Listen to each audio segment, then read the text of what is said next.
Hi viewers, welcome to my channel Sudha Balaji. If you are watching for the first time, please subscribe and press the bell icon so that you will get notifications further.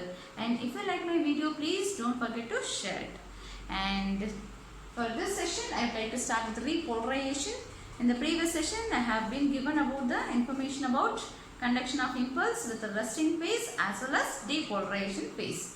And in this session, I will start with repolarization phase, which is also called as falling phase. If you have seen the previous session, you would come to know what is the condition going to be here by looking at the diagram itself. So, leakage channels will be always open. And in this session, see here, sodium inactive gates are closed but active gates are open.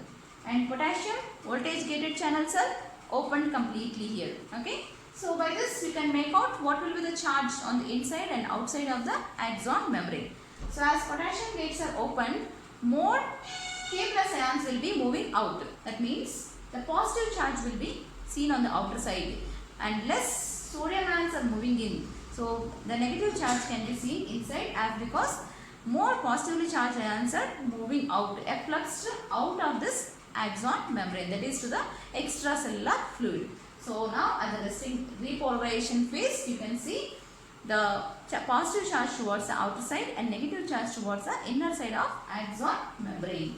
And from plus 45 millivolts, so we have seen in the depolarization threshold potential is minus 55 millivolts. But the spike potential, that is peak of the depolarization, which was spike potential, that is plus 45 millivolts, and that will be changed to minus 70 millivolts at repolarization phase. Okay. And coming to next one, hyperpolarization, which is also called as undershoot phase. So during hyperpolarization, now by looking at the diagram, you can see leakage channels always open, sodium, potassium, and here you can see sodium both active and inactive gates are closed and potassium gates are open. Okay. So now there is increase in efflux of K plus ions as potassium gates are open as well as leakage channels are open. So more efflux of K plus ions takes place.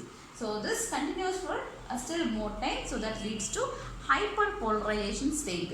So that is from minus 70 millivolts. This potential changes to minus 90 millivolts. So that is membrane potential. Hyperpolarization membrane potential reaches from minus 70 millivolts to minus 90 millivolts if this potassium gates are still open for still more time. Okay. And active gates of sodium are closed here. Membrane returns to resting state, that is resting state as K plus channels. So what is resting state? It is minus 70 millivolts will be the resting state. Okay, as we discussed in the resting potential.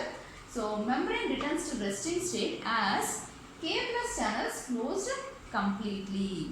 As K plus channels closed completely, this from minus 90 millivolts to it will be changing to minus 70 millivolts. So this is how you can see the membrane potential changes at each stages. So at resting phase it was minus 70 millivolts. Okay, and coming to depolarization state, it reached to threshold potential was minus 55 millivolts, and then spike potential, that is peak of depolarization, it was plus 45. And coming to repolarization phase, which is falling phase, so that is from plus 45 it changes to minus 70 millivolts. So you have to remember all the membrane potential charging, that is volts, which is maintained at each stage. Okay, at resting, depolarization as well as depolarization.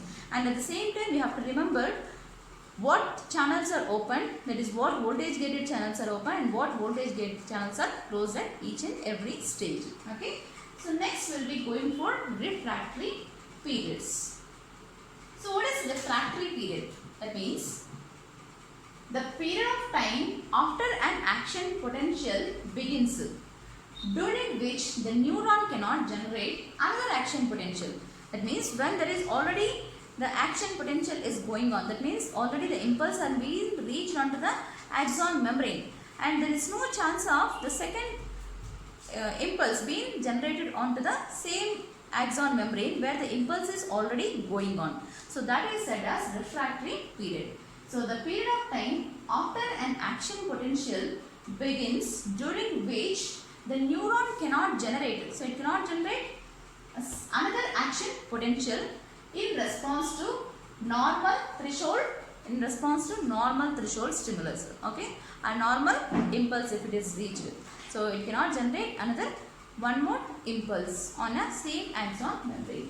And two types of this refractory periods. It is absolute refractory period, so which is said as the few million seconds, okay, the few million seconds period after an initiation of an action potential during which it is impossible to trigger second action potential. It is impossible to trigger second action potential with a normal threshold potential, with a normal threshold impulse. Okay, so it coincides with the periods of depolarization as well as repolarization condition. So during depolarization already the impulse has been carrying on. Okay, so it is received in the impulse and it is generating the action potential on the membrane. Okay, so it is absolute refractory period. It is coinciding with the depolarization as well as repolarization. And next one, relative refractory period. So what is relative refractory period?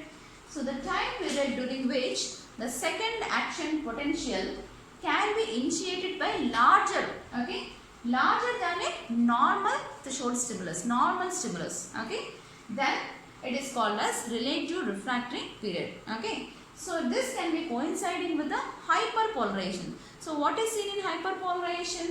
So the voltage gates of potassium will be open but sodium gates will be closed. So more efflux of K plus ions will be continued. Okay, so that is said as hyperpolarization. And next, what is conduction of speed? So what conduction of speed can be seen? So it is directly proportional to the diameter of the axon. It is directly proportional to the diameter of axon, and it depends upon whether it is again myelinated neurons or non-myelinated neurons. So in case of myelinated neurons, we have seen nodes of Ranvier. Okay, we know that nodes of Ranvier is present where there is a constriction of a myelinated sheath on the axon membrane. So the sodium as well as potassium voltage gated channels will be present. So this is, okay, axon membrane, and this is node of Ranvier on which, so this is node of Ranvier where myelinated sheath, it shows constriction on the membrane. So this, at this there is concentration of sodium as well as potassium voltage gated channels. So now the impulse will be reaped or jumped from one node of Ranvier to the next node of Ranvier. So this is fast conduction of nerve impulse. So this is fast conduction of nerve impulse. So this fast conduction of nerve impulse we even say in myelinated neurons as saltatory conduction. Saltatory conduction, that is fast conduction which can be seen only in myelinated neurons. And in non-myelinated neurons we can see the impulse which will be carried on the axon membrane. So it is carried on the axon membrane along the length. So from one region to the next region, that is from one region to the adjacent region, the impulse will be carried. So this will be slow in non-myelinated neurons, but it is fast in myelinated neurons, that is called as saltatory conduction. Okay, so thank you. If you like the video, please share it. Okay, thank you.